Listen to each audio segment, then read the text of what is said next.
आज मिसबा कॉलनी या ठिकाणी महानगरपालिकेने जो नोटीस इश्यू केलेलं होतं आणि त्या आधारे 30 मीटरचा जो रस्ता आहे 30 मीटरच्या रस्त्यामध्ये आजच्या दिवशी कारवाईसाठी आम्ही आलेलो होतो।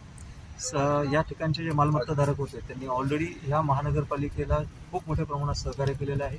त्यांनी ज्या काही मालमत्ता स्वतःच्या होत्या ज्यांना कुठली परवानगी किंवा ऑक्युपन्सी सर्टिफिकेट नव्हतं त्या त्यांनी स्वतःहून काढण्याचा प्रयत्न केलेला होता। 50-60% त्यांनी स्वतःहून काढलेलं होतं। उर्वरित जे स्ट्रक्चर्स होते त्या फार मोठ्या प्रमाणात धोकादायक स्थितीमध्ये असल्यामुळे महानगरपालिकेने आज तिथे कारवाई केलेली आणि 50 ते 55 घरामध्ये आज तिथले अतिक्रमण आम्ही निष्कासित केलेली आहे। आणि ज्या पण 2 मुद्दे होते इथे एक मशिदीचा आणि एक मदरसाचा, तर मशीद आणि मदरसासाठी तिथल्या लोकांनी दानशूरपणा दाखवला। छोटे आजी म्हणून आणि अयूब म्हणून 2 लोक आहेत त्यांनी दानशूरपणा दाखवून त्यांनी स्वतःच्या ज्या खाजगी जागा होत्या त्या रिअलाइनमेंट करण्यासाठी महानगरपालिकेला देण्याची सहमती दर्शवली। त्या सहमतीच्या आधारे आज आम्ही त्यांची जागा घेतल्यामुळे आज मस्जिद आणि मदरसा या दोन्हीलाही अलाइनमेंट करून आम्ही आता पुढचा रस्ता हा करतो।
आज जो 30 मीटर के डेमोलेशन के लिए आए थे ये लोग, तो डेमोलेशन तो पहले हम लोग कर चुके थे, लेकिन थोड़ा डेमोलेशन कुछ बाकी था तो ये लोग ने करे।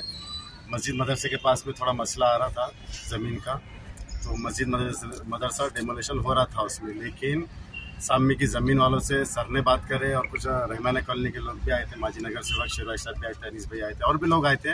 ये लोगों ने हाजी साहब से और अयूब भाई साहब के बच्चों से बात करे तो उन्होंने बोले कि मस्जिद मदरसे की जगह मदरसा मस्जिद को हाथ मत लगाओ, उसके सामने की जो जगह आ रही है आप वहाँ से 100 फीट गिन के हमारी जगह ले लो, हम उसके लिए तैयार है, आप मदरसा मस्जिद को हाथ मत लगाओ।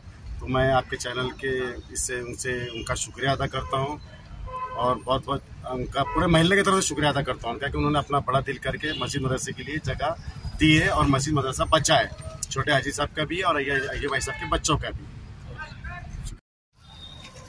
ओके सर, आज पडेगाव गोल्फ मैदान या रस्त्यावर कारवाई करण्यात येत आहे, नेमकी कशा प्रकारची कारवाई आहे? आज मिसबा कॉलनी या ठिकाणी महानगरपालिकेने जो नोटीस इश्यू केलेलं होतं आणि त्या आधारे 30 मीटरचा जो रस्ता आहे 30 मीटरच्या रस्त्यामध्ये आजच्या दिवशी कारवाईसाठी आम्ही आलेलो होतो। या ठिकाणचे जे मालमत्ताधारक होते त्यांनी ऑलरेडी ह्या महानगरपालिकेला खूप मोठ्या प्रमाणात सहकार्य केलेलं आहे। त्यांनी ज्या काही मालमत्ता स्वतःच्या होत्या ज्यांना कुठली परवानगी किंवा ऑक्युपन्सी सर्टिफिकेट नव्हतं त्या त्यांनी स्वतःहून काढण्याचा प्रयत्न केलेला होता। 50-60% त्यांनी स्वतःहून काढलेलं होतं।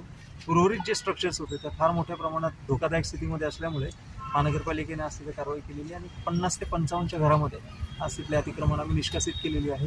आणि ज्या पण 2 मुद्दे होते इथे एक मशिदीचा आणि एक मदरसाचा, तर मशीद आणि मदरसासाठी तिथल्या लोकांनी दानशूरपणा दाखवला।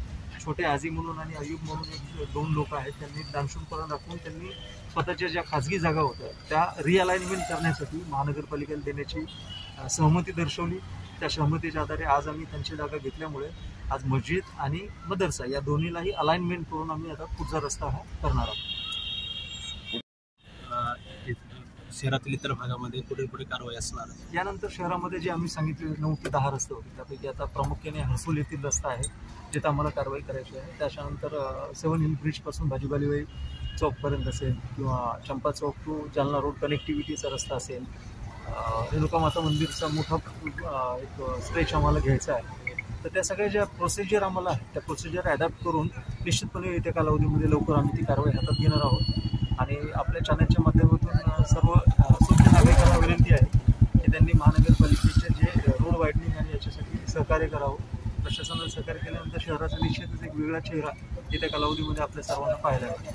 धन्यवाद. Thank you sir.